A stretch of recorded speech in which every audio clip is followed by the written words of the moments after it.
This week, Alka Joshi, author of The Henna Artist, talks about starting her first novel at age 51, which took her 10 years to write. Because at this age, I can write about grief and loneliness and sadness and death and birth when I couldn't have written about it in my 20s. I didn't have the experience. Welcome to Writers' Voices with Monica and Caroline. I'm your host, Monica Hadley, and with me from a long distance is my mother, Caroline Kilborn.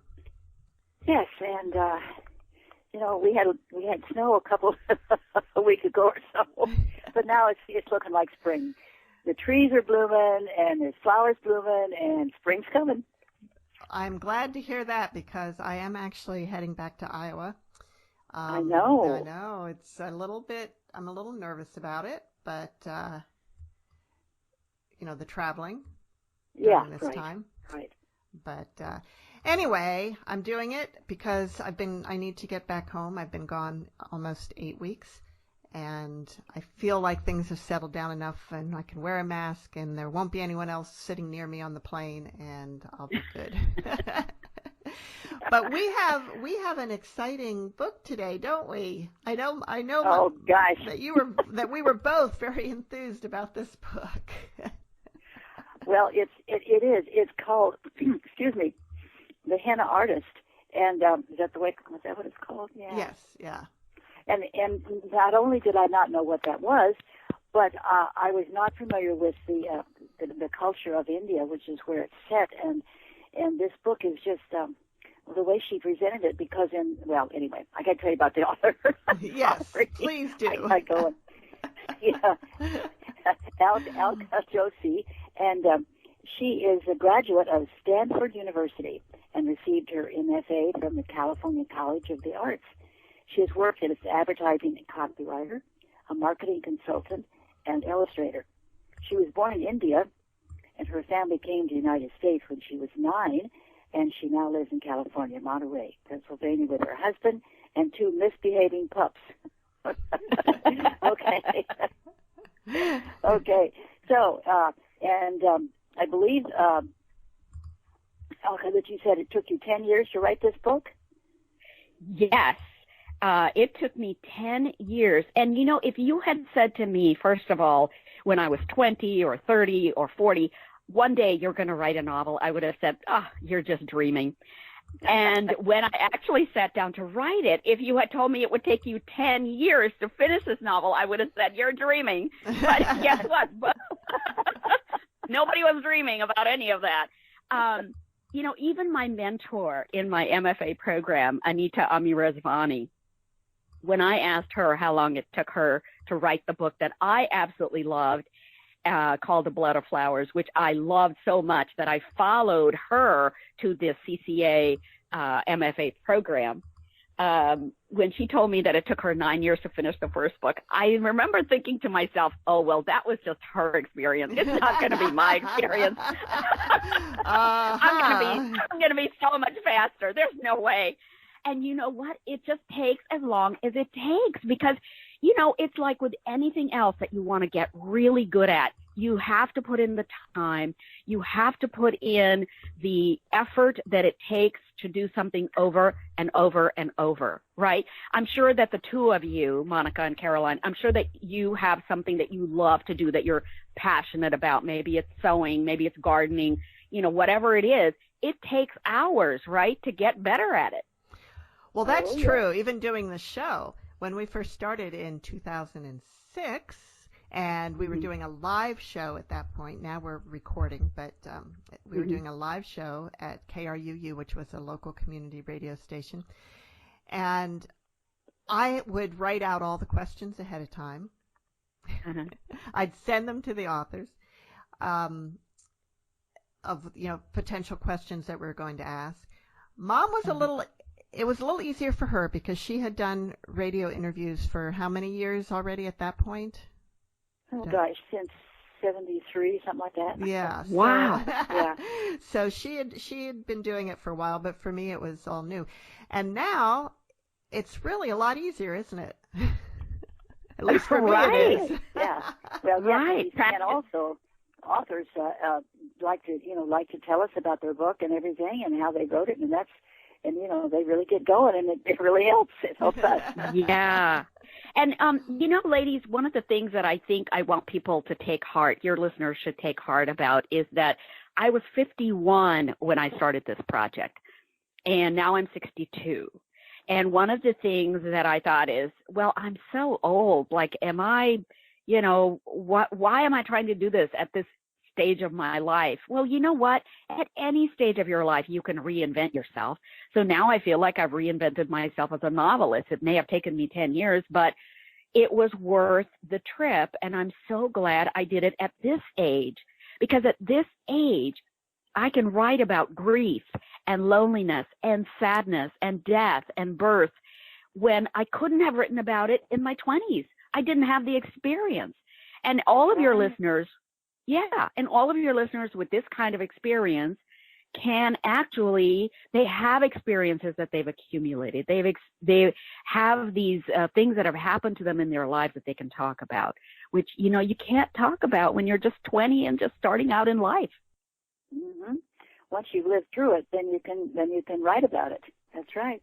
That is a really good point. That's a wonderful thing.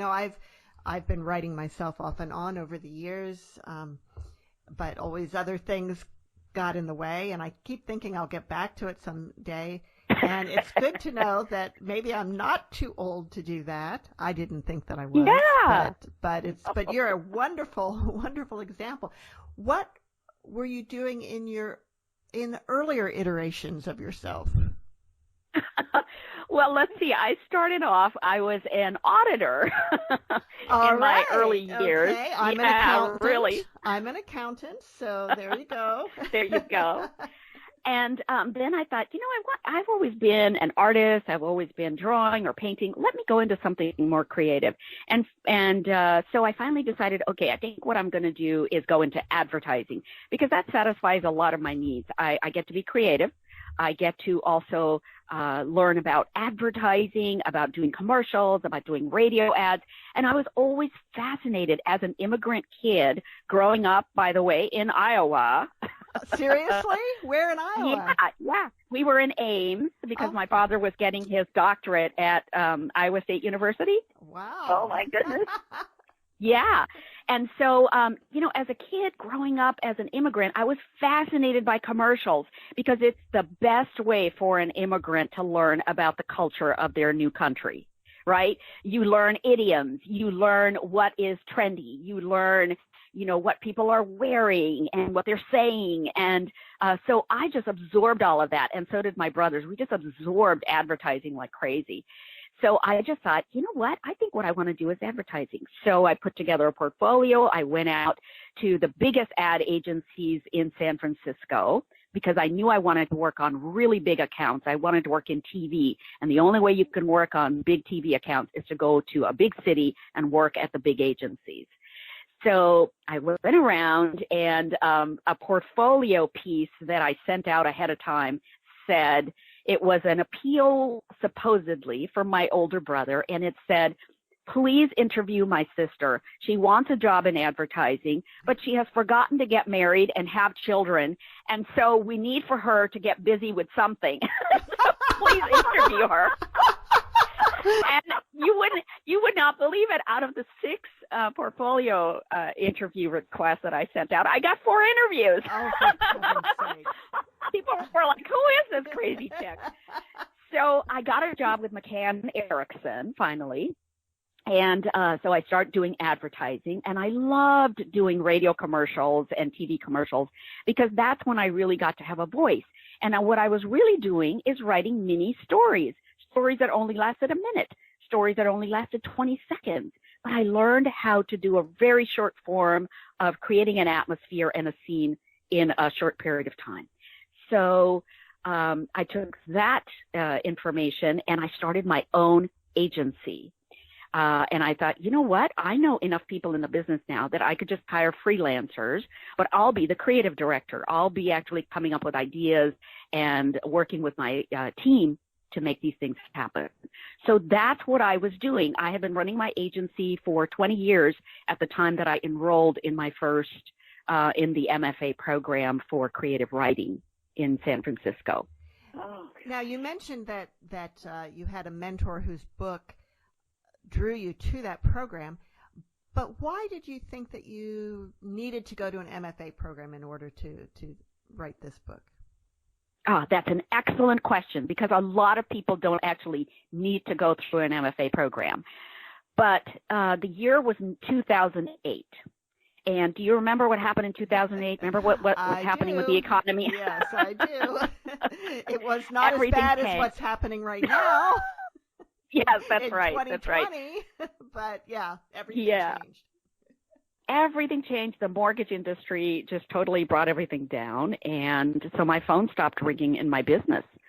And I was talking to a friend, and she said, the opportunity cost of going to graduate school has never been lower.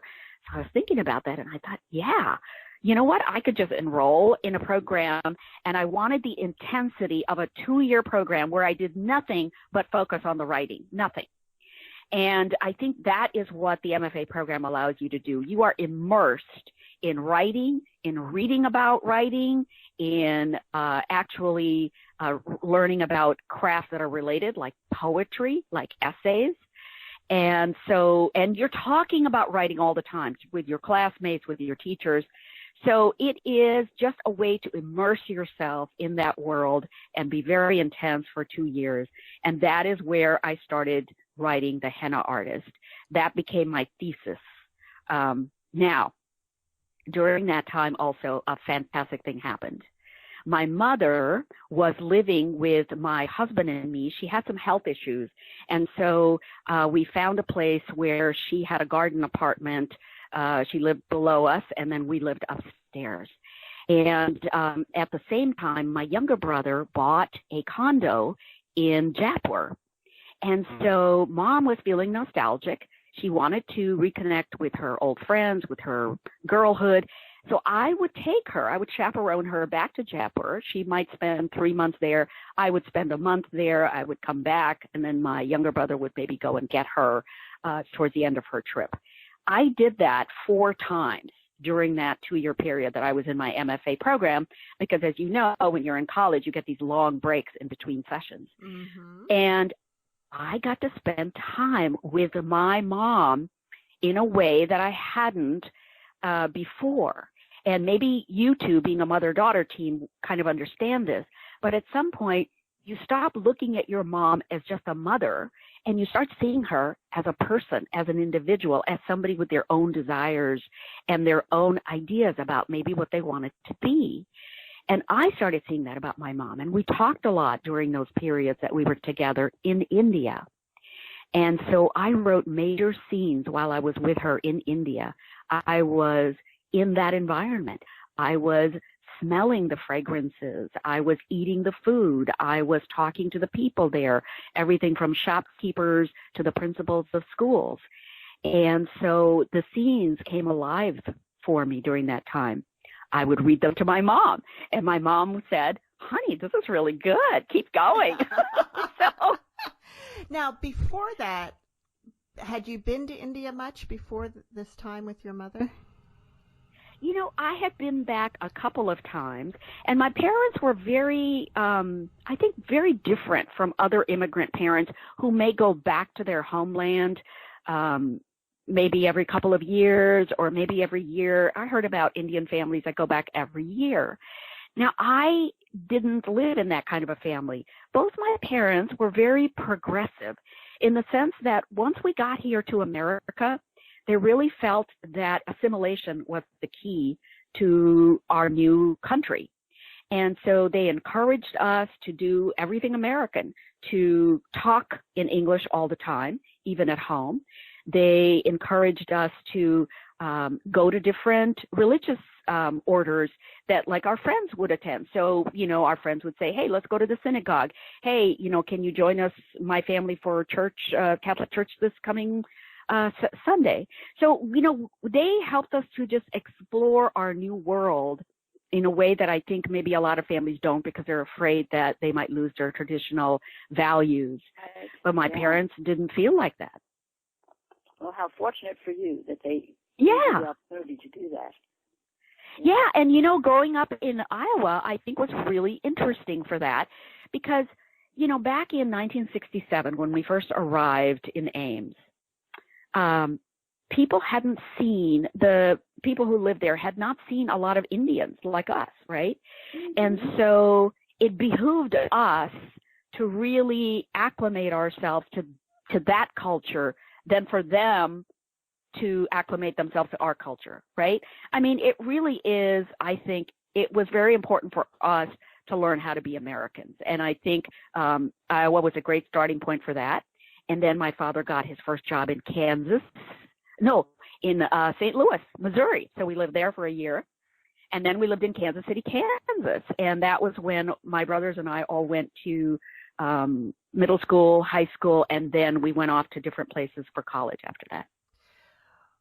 Was there even an Indian restaurant in Ames when you first got there? No. No, there wasn't. And I remember having to go to. Yeah, exactly. Everybody loves Indian food, right? Mm-hmm. When you read The Henna Artist, don't you just want to go to an Indian restaurant? Don't you just want to eat food? Because I mentioned so much food in the book. You cannot think about India without thinking about Indian cuisine.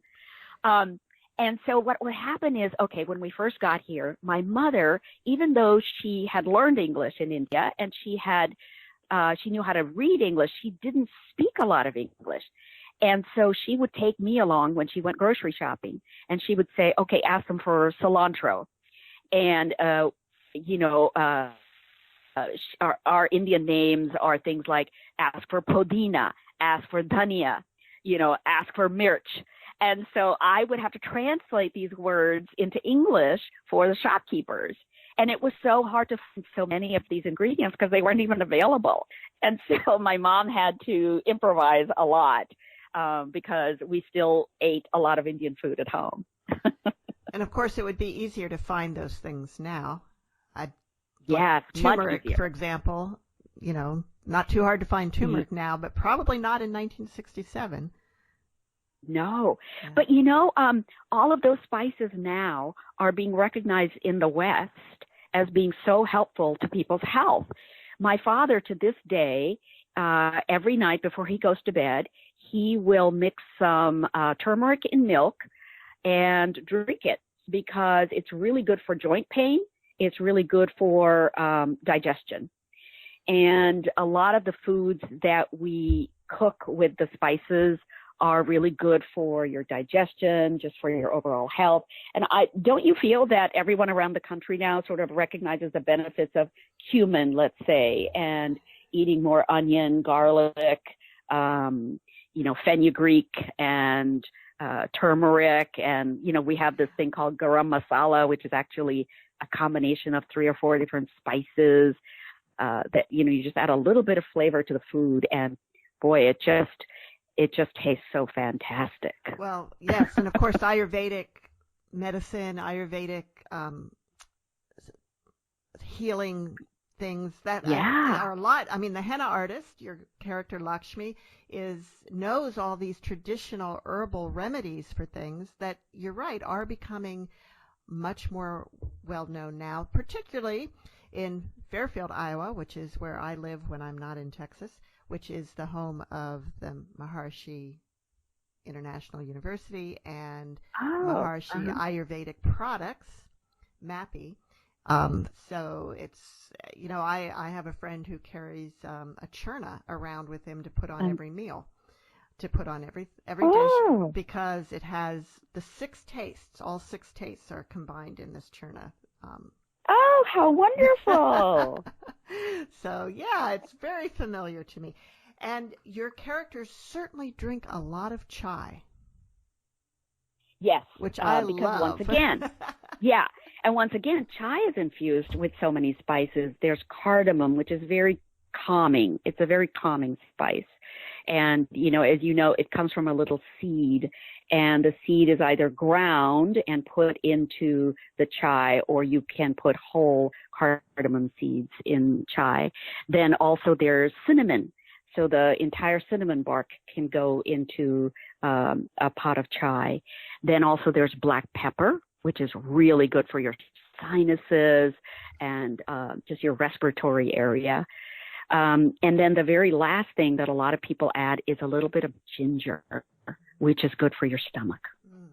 So even chai, like even the making of something like tea turns into a whole spice fest. Absolutely. You're listening to Writers' Voices with Monica and Caroline, and our guest today is Alka Joshi, author of The Henna Artist. So, Mom, what drew you into this book?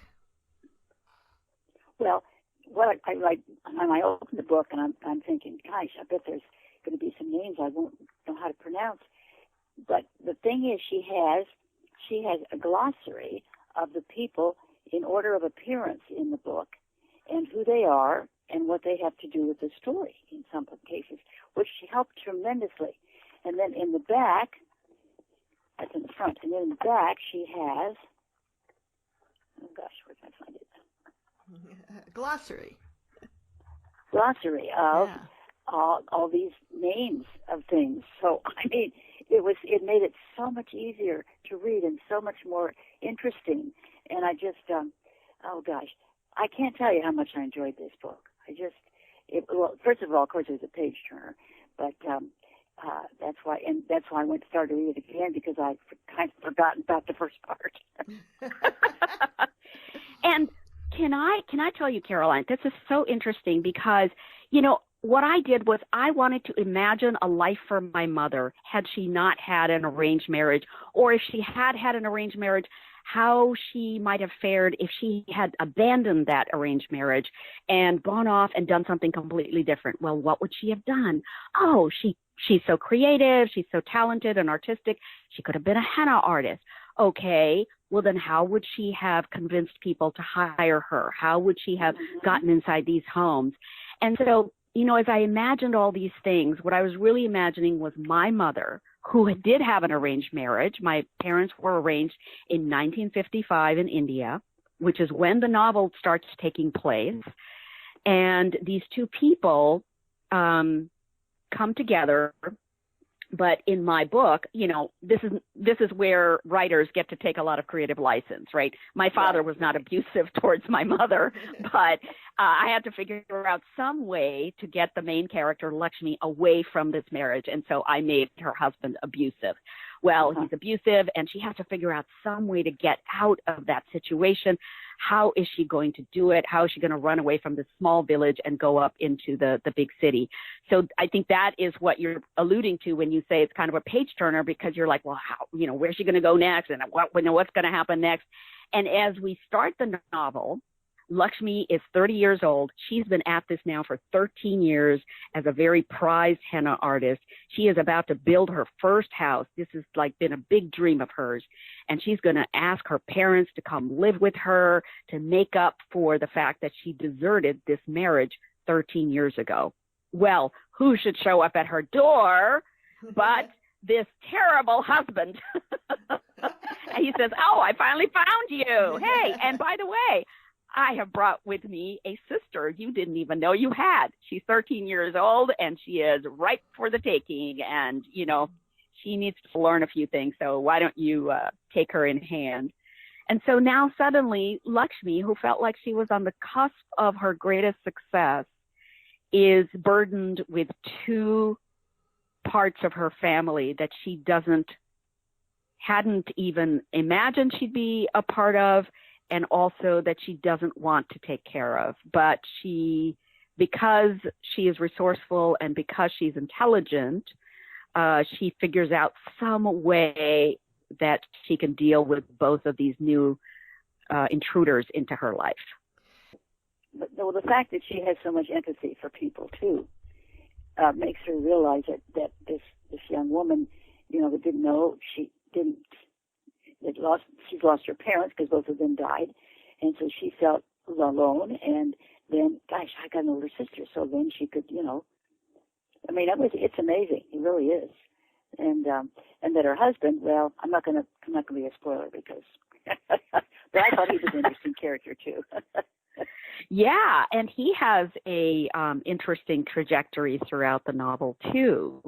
I think, one of the things that makes characters come to life for people is that things happen in their lives that change their personalities, that change their way of looking at the world.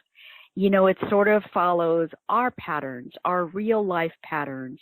We change throughout our lives. We have experiences that happen to us that change our view of the world. And if we can read about characters for whom that also happens, we can suddenly relate to that character. So always in writing, what you want to do is to create a character that other people can empathize with, that other people can go, oh, I've been there, or yes, I totally get that. I would have been sad in that situation too. I would have felt like that in that situation too. That's right. That's right. Well, you really nailed it, I'll tell you, in this book. Had just reading partners who helped. I had people in my classes who gave me feedback. My own husband gave me feedback. My father gave me really good feedback because he, of course, was involved in the independence movement in India and then was married.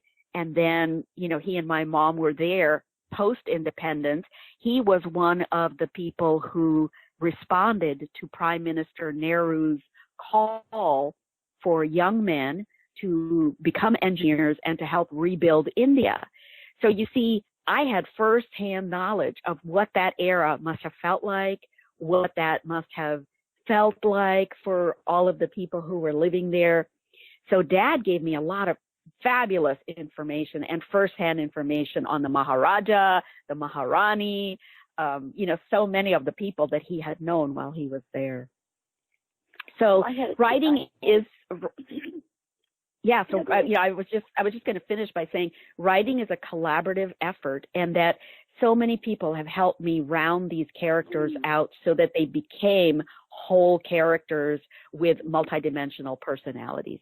I had a teacher when I was in junior high who admired Mahatma Gandhi so much that she was always talking about him and always telling us about things like this and his life and what happened in India. And then I could remember that as I was reading this. Remember about her? She was a history teacher, and he had a lot of great quotes that have persevered through the years. And so he must have been really something. Yes, and one of the quotes that I mentioned in this novel is, "An eye for an eye makes the whole world blind." Mm-hmm. That's right. Yeah, I tried to infuse as much of what was actually happening in India at the time into the novel. And remember, this is post-independence, right? So the independence stuff has already happened. The partition's already taken place. A lot of people have been displaced. But here in Jaipur, in Rajasthan, much of life stayed the same because, this is, if, let's say, Iowa, Missouri, and Kansas are the sort of heart of America, then Rajasthan is really the heart of the Maharajas, the Maharanis, that whole era of these fiefdoms that were then dismantled after independence. So there is still a lot left of royalty in the area, but there's also this whole feeling of people thinking, well, we have our country back, we have our lands back, we have the opportunity to grow and to be different than we were before. How did the common people feel about the people who thought they were royalty or who were royalty at one time? How did they feel about them?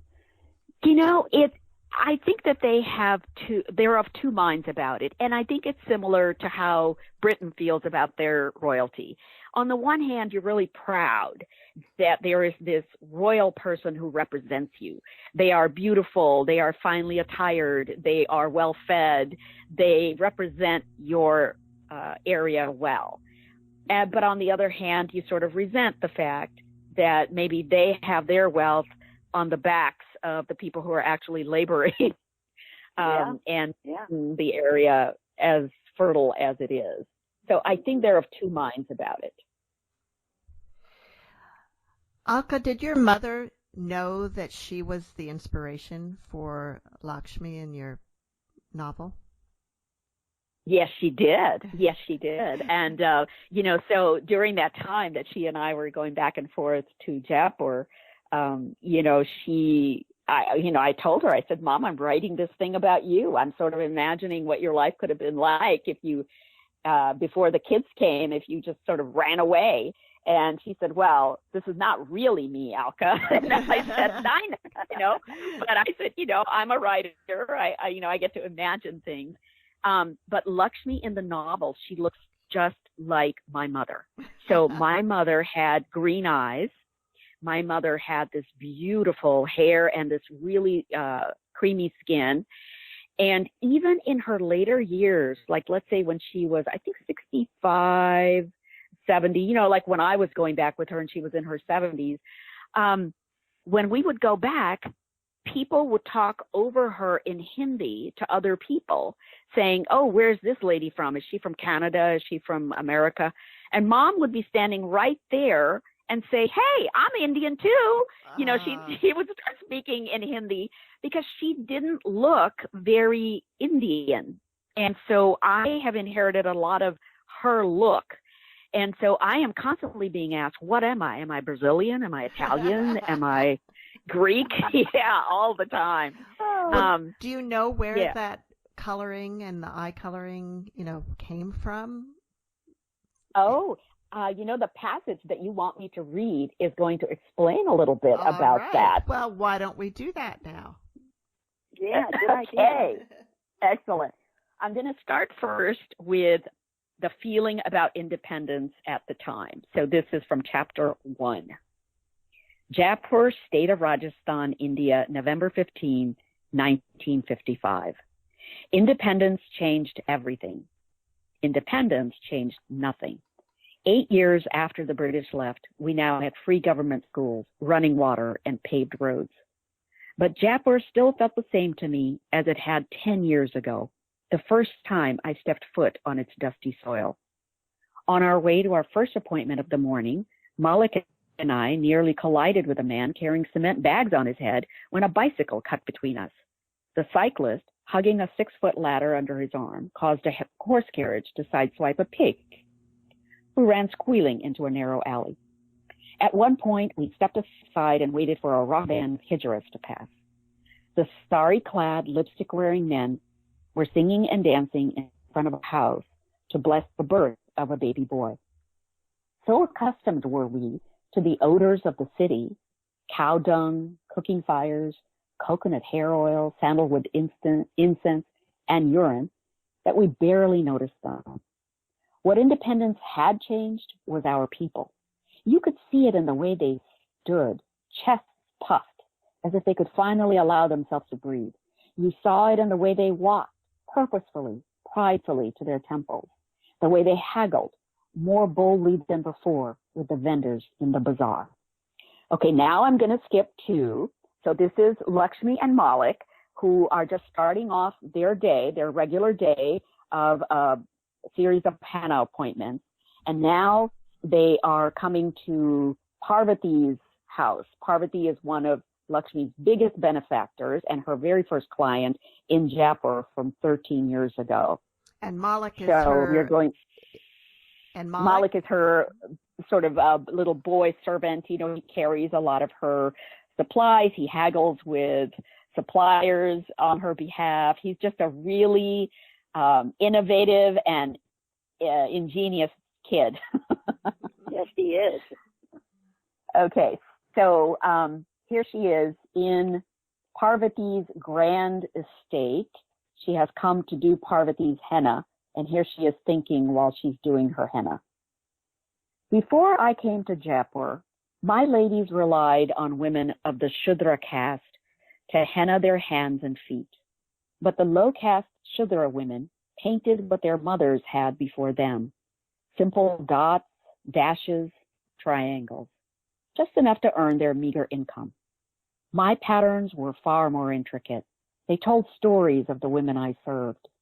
My henna paste was finer and silkier than the mixture the Shudra women used. I took care to rub a lemon and sugar lotion into my lady's skin before applying the henna so the imprint would last for weeks. The darker the henna, the more a woman was loved by her husband, or so my clients believed. And my rich cinnamon designs never disappointed. Over time, my clients had come to believe that my henna could bring wayward husbands back to their beds or coax a baby from their wombs. Because of this, I could name a price 10 times higher than the Shudra women and receive it. Even Parvati credited her younger son's birth to my henna skills. She had been my first client in Jaipur. When she conceived, I saw the pages of my appointment book fill up with the ladies of her acquaintance, the elite of Jaipur. Now, as the henna on her hands was drying, and I began drawing on her feet, Parvati bent forward to observe until our heads were almost touching, her breath sweet with the scent of peanut. Her warm sigh grazed my cheek. You tell me you've never been outside India, but I've only seen this fig leaf in Istanbul, Lakshmi. My breath caught, and for an instant the old fear came over me. On Parvati's feet, I had drawn the leaves of the Turkish fig tree, so different from its Rajasthani cousin, the banyan, the miserly fruit of which was fit only for birds. On her soles, intended for her husband's eyes alone, I was painting a large fig, plump and sensual, split in half.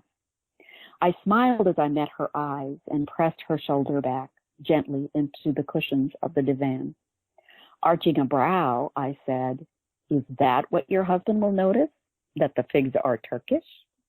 I pulled a mirror from my satchel and held it to the arch of her right foot so she could see the tiny wasp I'd painted next to the fig.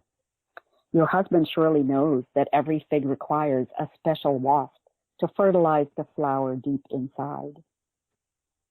Her eyebrows rose in surprise.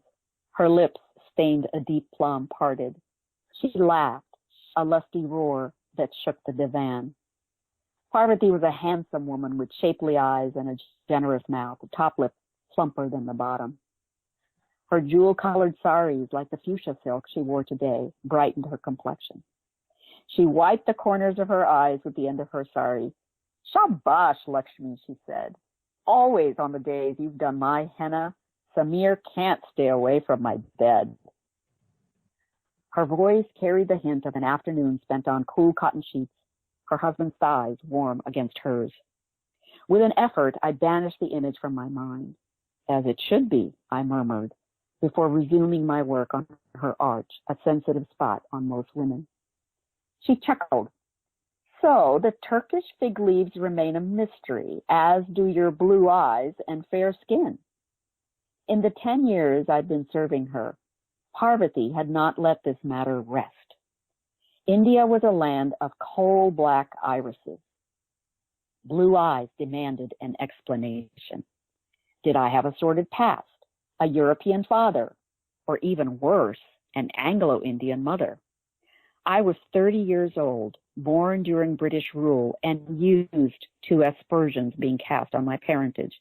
I never let Parvati's comments provoke me. I draped a wet cloth over the henna paste and poured some clove oil from the bottle onto my palm. I rubbed my palms together to warm the oil, then reached for her hands to rub off the dried henna paste. Consider, G, that an ancestor of mine might have been seduced by Marco Polo or Alexander the Great. As I massaged her fingers, flakes of dried henna paste fell onto the towel below. The design I'd painted on her hands began to emerge. "Like you, I may have warrior blood running through my veins. Oh, Lakshmi, be serious. Her bell-shaped gold and pearl earrings dangled merrily as she let out another laugh. Parvati and I were both born to the two highest Hindu castes, she a Kshatriya and me a Brahmin. But she could never bring herself to treat me as an equal because I touched the feet of ladies as I painted their henna. Feet were considered unclean, only to be handled by the low caste Shudras. So even though her caste had relied on mine for centuries to educate their children and perform spiritual rites, in the eyes of Jaipur's elite, I was now a fallen Brahmin. Okay, so that passage. First of all, it makes clear your question about the eyes and where they might have come from. So in the north of India, where Rajasthan is, that's where all of the silk and spice routes were that all the explorers went through, right? So all the European explorers went through that area. In fact, remember, Columbus was looking for India when he found America. And so, you know, everybody wanted the spices and silks in that area. And so we had a lot of European invaders. So we have people like my mother, like me, like her grandfather, who ended up with blue eyes or green eyes. I myself have gray eyes. Wow. So that was one thing I wanted to point out in that passage. The other thing was I wanted to point out the various caste distinctions. So even though nobody openly talks about castes in India, you know, they're very much aware of what caste somebody else is. You can actually tell by the last name. So you can tell, so you can tell by the last name, oh, I see. You know, it's just like, I guess if you were in Minneapolis and you saw somebody named, you know, Amundsen, then you would go, oh, that's the son of Amund, you know, or whatever, right? From Norway somewhere. Right. So it's kind of like that, where you recognize the caste people are from by their last name. And also you can tell by the rituals and the ceremonies they observe as opposed to something you might observe. But in India, all these people live right next to one another. You know, they all interact. They all, live cheek to jowl. It's not like everybody lives in different places. It's not like they all have separate areas that they all live in, but they carry on their traditions, maybe a little bit less so than they did in the 1950s, but it's still prevalent today that the castes are distinct from one another. And is intermarriage frowned upon? Well, in many communities, yes, it is frowned upon. And an interesting thing happened last year when I went to India. I did a visit to the south and the north. I went to 5 different cities, and I wanted to find out from women whether they were still considering caste when they got married. And so here's a conversation I had. I'm sitting at a lunch table with 5 women. Some of them are BAs, some of them are studying for masters, some of them are getting their doctorates. And I said, all right, you guys, so are you all going to get married based on what your parents want or based on what you want? Well, you know, one of them said, I've already decided I am in love with this one guy. My parents know about him, and he and I are going to get married. He's not in my caste, but I get to make the decision because I have come this far in my education, and I know how to speak up for myself. Okay, great. The other 4 women said that they were going to have their parents decide their partner for them in life because they were too busy with their own studies and they were too busy determining their own careers. They would rather have their parents, who knew them best and knew their foibles, knew their strengths, they would rather have their parents pick that partner for them because they just didn't have the time or the energy or the inclination. And so arranged marriages are still the norm in India. They are still the most common marriage situation that you will find. And but these women now, as opposed to in my mother's generation, these women now have much more say-so when they are presented with a group of guys to look at. they have the right to say, I don't want to look at that one or that one, but I'll look at this one, or I'll meet him for coffee or whatever. So they have a little more latitude now in picking the partner that their parents might have winnowed down the list to. Now, yeah. What about you? Did you have an arranged marriage? Oh, no. See, remember what I told you about my parents being so progressive? Yes. Never once did they ever say to the three of us, we're going to pick your partners. You need to be this person. You need to have this many children. We need to be involved in, your life. My parents were so hands off. They just said, you guys, you do whatever you want. My mother always said to me, honey, you have your own life to live. I want you to have the best job. I want you to have the job you want. I want you to have the marriage you want. I want you to decide if you want to have children or not. You get to decide. That was such a gift that she gave to me. I cannot tell you how valuable that gift was. And I didn't realize at the time how much of an iconoclast my mother was. Wow. And my father. And this book now is my gift to my mother, because imagining the life that she imagined for me, I imagined that for her in this book. And I felt like I was giving her that life that I think she had always wanted. She would love to have decided for herself. She wanted to get a degree in psychology when she was pulled out of college to get married. She would love to have continued that. She would love to have had a job. She would love to have seen patients, let's say, as a psychologist. But she didn't get a voice. She didn't get a voice in any of that. So I gave her a voice through the book. But no, she never, pushed me to get any kind of arranged marriage. So I didn't get married until I was 35 or 36 years old. And I married a guy who's a writer, because I love writers and I always read, and I thought, okay, I'm going to write. Now, a couple of years after we got married, we've been married now for 25 years.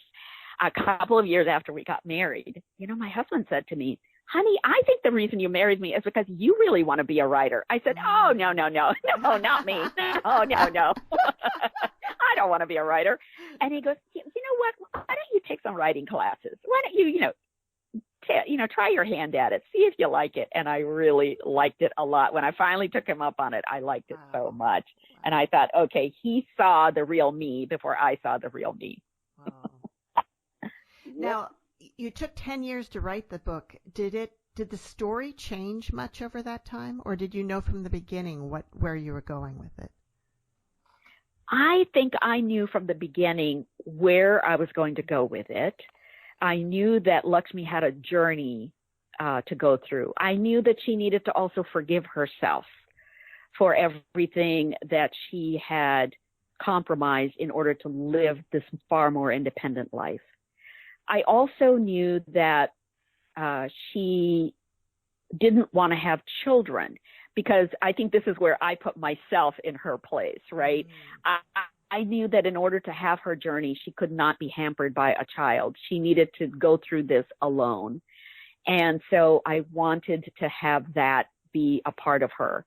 Now, that does not mean that we don't have women in the book who really want motherhood. We have women in the book who want to have lots of children. We have women in the book who want to have their own life, women who are perfectly happy in an arranged marriage and, love their husbands and so on. I wanted to portray a lot of different kinds of women in the book. But Lakshmi herself had to go through this trajectory. The parts of the novel that changed were, I think, some of the complexities of the situations she found herself in. And the parts that also changed were some of the personalities. For example, in the original versions, Hari, her husband, remained a bad guy. And my editor at the publishing house said, Alka, he is too one-dimensional. Every character, if they are to be believable, must be a three-dimensional character. They must have weaknesses and strengths, just like real people. So I gritted my teeth because I just wanted him to be a bad guy. I just wanted him to be, to be the guy that everybody hated. And, But I thought I have to find that kernel of goodness in him, because don't we all have goodness in us? We all do, right? Mhm. Mhm. I sure hope so. Yeah, I mean, even the ones of us who, who you think, oh gosh, I can't stand that person. Really, if we look deep down, everybody has some goodness in them. Everybody has something that we can treasure, that we can hold on to, that we can say, now, if they had more of that would really make them a fabulous person. So that is a change that I made for characters like Hari. And then the ending is different, because once again, my editor at the publishing house said, Alka, readers want an ending which is not ambiguous. And in my original ending, I had left the doctor and Lakshmi in an ambiguous state. Like, readers could decide for themselves what was going to happen.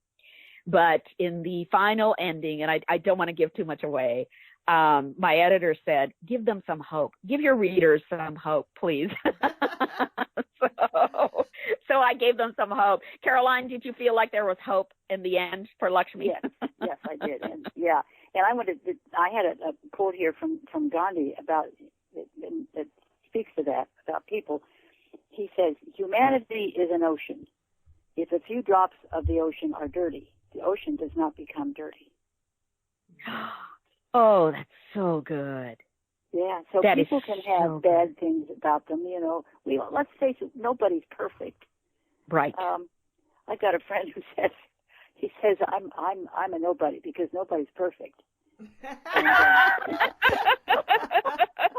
that's a good one. I'm going to remember that one. That's one of his favorite quotes. And so, anyway, but it's true. We all have our faults, and yet, some people are redeemable, and that's the beauty of this. Yeah. There are people who are redeemable.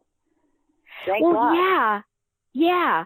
And didn't you feel that Lakshmi tries so hard to be perfect? She really is trying hard to be this person in this world where she has obstacles thrown at her all the time, but she's trying to surmount all those obstacles. And didn't you feel that she needed to also forgive herself? She lives with so much guilt. Oh, yeah. Right. Yeah. Right. She had to leave. She had to leave. But, But it was, everything in her culture. I mean, she couldn't even admit to anyone where her husband, that she had left her husband. It was like this secret that she had to keep. Yeah. And it was very difficult for a woman to be independent in India at that time. It was pretty difficult in the U.S. Is it any easier now? It is a little bit easier, and I'm going to share with you this really interesting thing that happened about 3 weeks ago. I got a call on WhatsApp, which is the app that I use to call India and, to call anywhere abroad. And I got this call, and I didn't recognize the number, but I could tell from the area code it was from India. So I didn't pick it up, but then I heard the voicemail later, and I ended up calling this woman and talking to her. It turned out that this woman had listened to my book, The Henna Artist, on audio. She is visually impaired, so she has a subscription to some kind of a clearinghouse where they get books on audio. And so she can listen to as many as she wants during any given month. And she picked this one to listen to. And so she had to call me, she said, because she said, you wrote my life in Lakshmi's story. I felt like I was Lakshmi. I am 30-something years old. I was married to an abusive man. In fact, he would hit me and then be very proud of the fact that he had hit me in a place where nobody could tell once I put a sari on that he had bruised me in those places. And she had a son, a very young son. And she said, I had to get out of that marriage. I had to figure out some way to get out of that marriage. He wouldn't let me work, so I had to figure out some way to get a job so that when he left in the morning, I would leave for work and I would come back before he came back from work. And she said, in that way, I was able to save up enough money and then go to court and petition for a divorce and say that I wanted custody of my son because I could care for him financially. So they granted her custody, and she is now raising her son on her own. And I went to her Facebook site, and I can see pictures of her and her son and his cousins, and they're all having a great time together. And he seems like a really healthy, great kid. And I think he's about 7 years old now. But she was so wonderful to talk to because she was laughing and chatting, and she says, I have never been happier in my life. I now have the opportunity to live this independent life, and I can do it all on my own, and I have so much more confidence. And she said, when I initially told my mother and my sister that this man was abusing me and that I didn't want to be married to my husband anymore, they tried to talk me out of it, because that is what Indian society does. They want you to put the individual after the family. The family comes first, the family name, the family reputation that will be sullied if you separate or divorce from your husband. The entire family reputation, the entire family's reputation is sullied. So she said that, she really had a hard time finding support from anyone, and she decided to just be her own support. So that's a really heartwarming story. I was so happy that she called and that she relayed this story to me, and that we find that Lakshmi's story is still prevalent today. Wow. Well, Alka, we're almost out of time, and I wanted to quickly ask you, as a first-time novelist, you're being published by Mira Books, which is an imprint of HarperCollins. How did you make that happen? Well, once again, like I said, this is a collective effort to get a book out. And one of my, my mentor from CCA, Anita, who had written a book based in 16th century Iran, I thought if her agent liked her book, I think she would like my book. And so I asked Anita, would you please send this along to your agent? And she did. And the agent called me right away and said, oh, my God, I love the characters. I love the book. I love Jaguar. I love the setting. Let's start working on this novel together. So she gave me a lot of great pointers, one of them being that initially I had chapters alternating with Lakshmi's point of view and then her sister Radha's point of view. Lakshmi's point of view, Radha's point of view. And one of the things that my agent pointed out to me is she said, you can't have 2 points of view when one is weaker than the other. Either both of those characters have to be as strong as the other, or you need to get rid of one. So I had to then eventually get rid of all of the little sister chapters, which meant that I eliminated 140 pages out of the book, and I had to figure out some way to incorporate what was happening to Radha through Lakshmi's experiences and Lakshmi's eyes. So so that's kind of how it happened. And then, the day that Emma Sweeney, my agent, contacted me and said, okay, we have an offer from HarperCollins. It's a major publisher. And I just sat with it, and I didn't believe it. I got it in an email. And I just said to my husband, I go, Brad, would you please come in here and look at this? And Brad came in, and he started jumping up and down all around the room. He goes, oh, my God, Alka, you did it. You sold a novel. And he goes, what's wrong? I was still sitting there. And I said, it just doesn't feel real. Like, I felt like I must be dreaming this, right? This is not real. This is not actually happening. And after 10 years, I had a really hard time believing that we had finally done it. But I really feel like we did it. We all did it together. Well, congratulations, Alka. And we're out of time. So thank you so much for being with us today. Mom, do you have so lovely to chat with both of you. Mom, do you have a quote to take us out? I do. This is from Francis Bacon. Some books are to be tasted, others to be swallowed, and a few to be chewed and digested. And this is one of those books. Highly recommend it. Oh, Caroline, thank you so much. And by the way, everybody, you can get this book on audiobook or ebook or any kind of a hardcover form from any of your major booksellers and Amazon. And independent. Right. I'm sure. And independent. Lots of independent booksellers. Yeah. All right. Thank you, and see you all next week on Writers' Voices. All right. Thank you Bye-bye. so much, ladies. Bye-bye.